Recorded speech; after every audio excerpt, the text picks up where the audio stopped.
నమస్తే, this is Shaurya. Welcome to our channel. ఈ రోజు మనతో పాటు సీనియర్ జర్నలిస్ట్ దాము బాలాజీ గారు ఉన్నారు. వారితో మాట్లాడదాం. నమస్తే సార్. నమస్తే. సార్, అంబటి రాంబాబు గారికి సంబంధించి అది 14 days రిమాండ్ విధించారు. మరి ఇప్పుడు 1 year కంపల్సరీగా కేసు ఉంటుంది, జైల్లో ఉండాల్సిన పరిస్థితి ఉంది అని అంటున్నారు. సో అలాగే వాళ్ళ అమ్మాయిలు ఇద్దరు కూడా బయటకు వచ్చి మాట్లాడారు.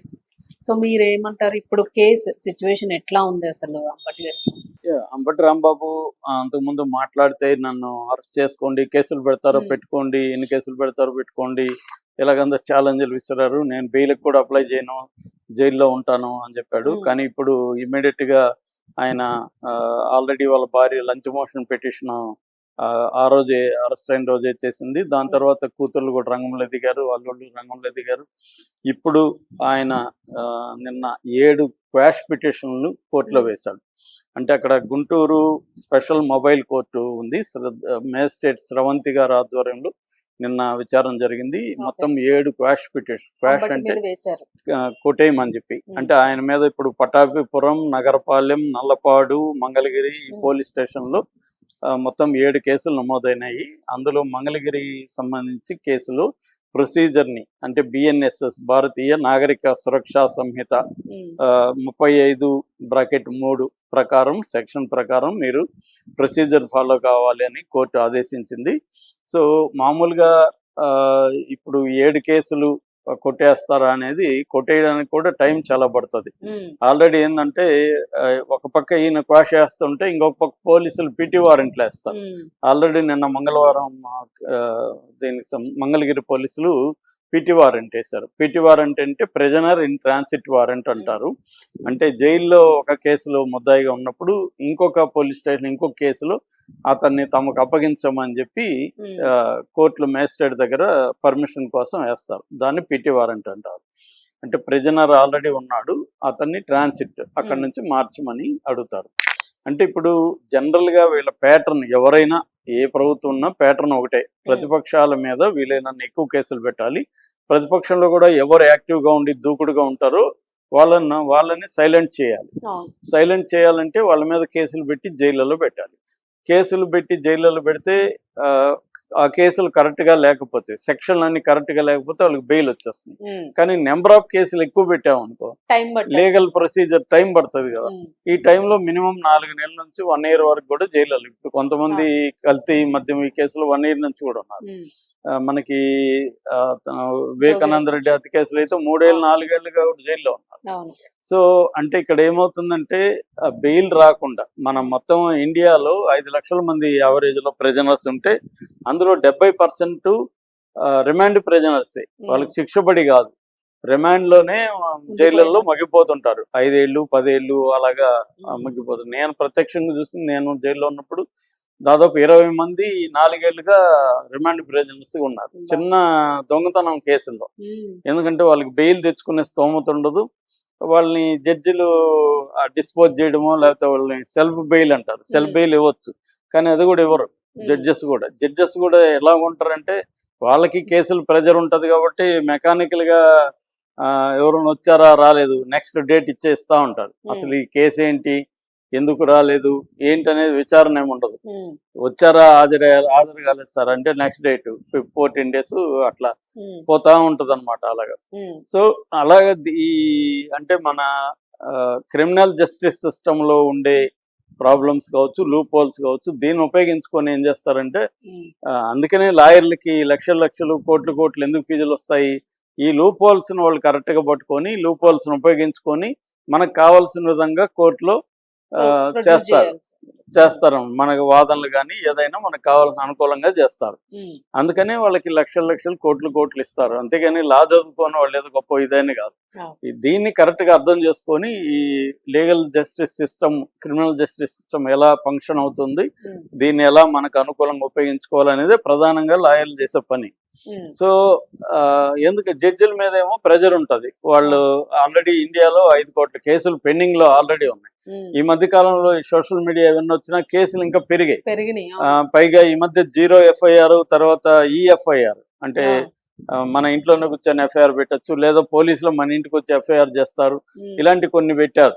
దానివల్ల ఇంకా ప్రతి ఒక్కరు చిన్న గొడవ అయితే కూడా, ఇంట్లో కారు పార్కింగ్ గొడవ అయితే కూడా కేసులు, అవును. చిన్న మాట అనుకుంటే కూడా కేసులు పెట్టేసుకోవడం. పెట్టేయడం, దాన్ని వాదించడానికి అన్ని రకాల వాళ్ళు బయటకు వస్తున్నారు. ఎంతమంది అంటే కేసు ఉందా లేదా, ఎవడొస్తాడు తెలిసేది కాదు. అదే ఈ విధంగా సోషల్ మీడియాలో మళ్ళీ Pressure దాని మీద పెరిగింది. ట్రయల్స్, ఇలాగా కేసులు అనేవి ఉమ్. విపరీతంగా అయిపోయినాయి. ఇంతకుముందు కేసు అనే మాట వినేవాళ్ళం కాదు, అవును. ఇవాళ ప్రతిదానికి కేసు అయిపోయింది. అవును. అలాగా ఈ సిస్టమ్ ను ఉపయోగించుకొని ఇప్పుడు అధికారంలో ఉన్న కూటమి ప్రభుత్వం వైసీపీ నాయకుల్ని జైళ్ళలో పెట్టి, వాళ్ళు జైళ్ళలో పెట్టడం వల్ల ఏమవుతుందంటే, వాళ్ళకి అంతకుముందు మామూలుగా ఇప్పుడు లీడర్లు అంటే 40 ఏళ్ళ పైన వాళ్ళే ఉంటారు, అవును. 40, 50, 60 ఏళ్ళే ఉంటారు. వీళ్ళకి మామూలు సాధారణంగానే 40 ఏళ్ళు దాటినాక అనేక హెల్త్ ఇష్యూస్ వస్తాయి, వాటిని మేనేజ్ చేసుకుంటూ వెళ్తారు. బయట అంటే మనం అన్ని ఉంటాయి కాబట్టి వాళ్ళకి హెల్తీ Manage ఫుడ్, చేయగలుగుతాం. మెడిసిన్, ఎక్సర్సైజ్ ఇవన్నీ చూసుకొని కంఫర్టబుల్ గా చేసుకుంటూ వెళ్తారు. ఇప్పుడు జైల్లో అవేమి ఉండవు కదా. సో దాంతో వాళ్ళ రోగాలన్నీ బయటకు వస్తాయి, వాళ్ళ ఎయిర్ తెల్ల ఇంటికలు బయటకు వస్తాయి. సో మనుషులు ఒక్కసారిగా ఒక ఇమేజ్ కూడా ఏమో, మనకి వంశీ విషయంలో అదే జరిగింది. వంశీని చూస్తే ఇతనేం సడన్ గా ముసలోడు అయిపోయాడు, పోల్చుకోలేకపోయాను సార్. పోల్చుకోలేని, గుర్తుపట్టలేనట్టుగా అయిపోయాడు. ఎందుకంటే హెయిర్ కలర్ వేయలేని పరిస్థితి. ఆ తర్వాత అతను పీలగా అయిపోయి. పీలగా అయిపోయాడు, సరిగా అక్కడ భోంచలేదు.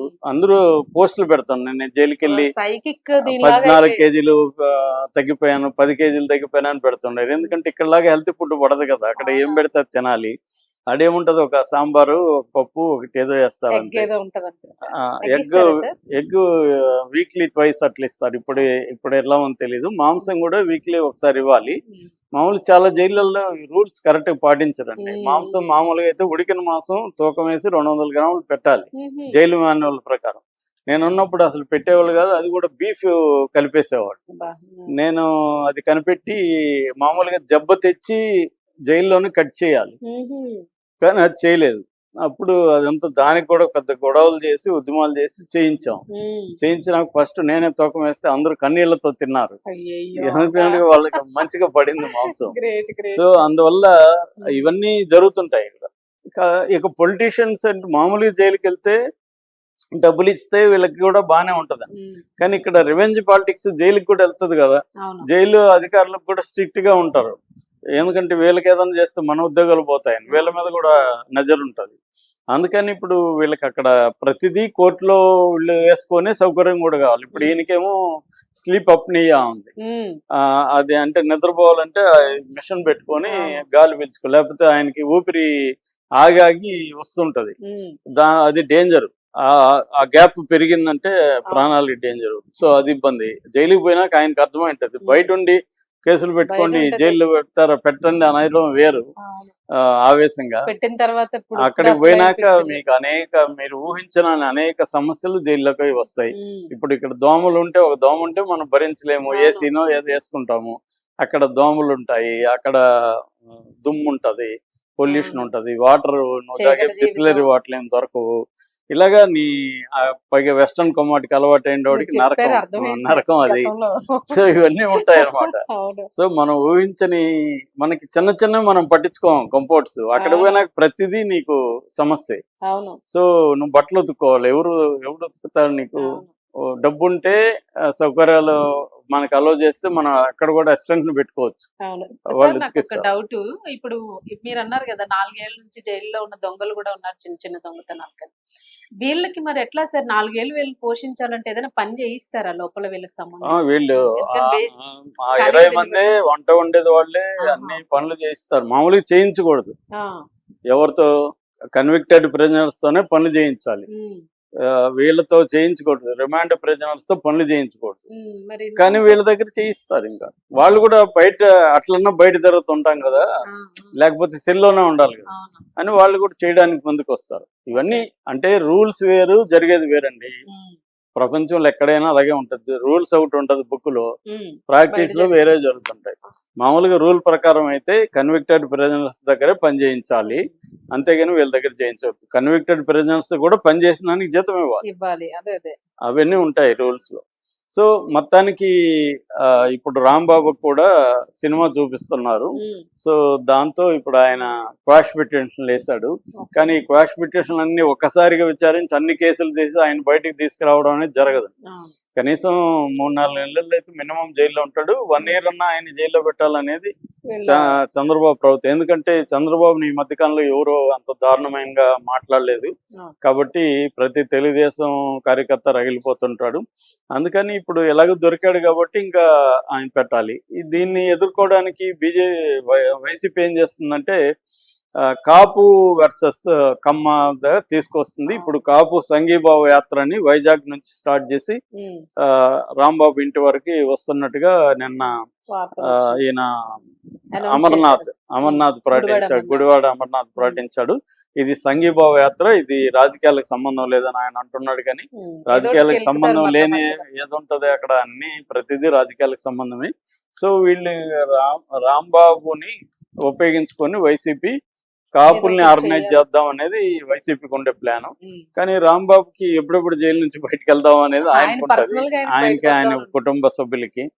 కాకపోతే ఇవన్నీ ఆయన అంటే వేరే విషయాల్లో మాట్లాడడం వేరండి, మన దాకా వస్తే గానీ ఏది తెలియదు. అలాగే ఇప్పుడు ఆయనకి అక్కడ ఖచ్చితంగా ఆల్రెడీ హెల్త్ ఇష్యూస్ ఉన్నాయి. మామూలుగా యంగ్గా ఉండే హెల్త్ ఇష్యూస్ ఏమి లేకపోతేనే జైలు నరకంగా ఉంటుంది. అట్లాంటిది హెల్త్ ఇష్యూస్ ఉండి ఏజ్ అయ్యి కొన్ని బయట కంఫర్ట్స్కి అలవాటు అయిన వాళ్ళకి ఎవ్రీ మినిట్ అక్కడ నరకంలాగా అనిపిస్తుంది. అది తెలుసు కాబట్టి వీళ్ళు కూడా అంత కేసులు పెడతా ఉన్నారు. పెట్టి అంటే వీళ్ళని డిస్కరేజ్ చేసి బయట యాక్టివ్గా మాట్లాడనీయకుండా మాట్లాడే వాయిస్ని నొక్కేస్తే జైలుకి పోయి వచ్చినాక కొంతమంది సైలెంట్ అయిపోయారు, కొంతమంది మాత్రం మాట్లాడుతున్నారు. అది ఉపయోగం ఉంది కాబట్టి పెడతానే ఉంటారు కేసులు. దాన్ని ఇప్పుడు రాంబాబు వంతు వచ్చింది, ఆయన ఫేస్ చేయాల్సిన పరిస్థితి ఏర్పడింది. Thank you.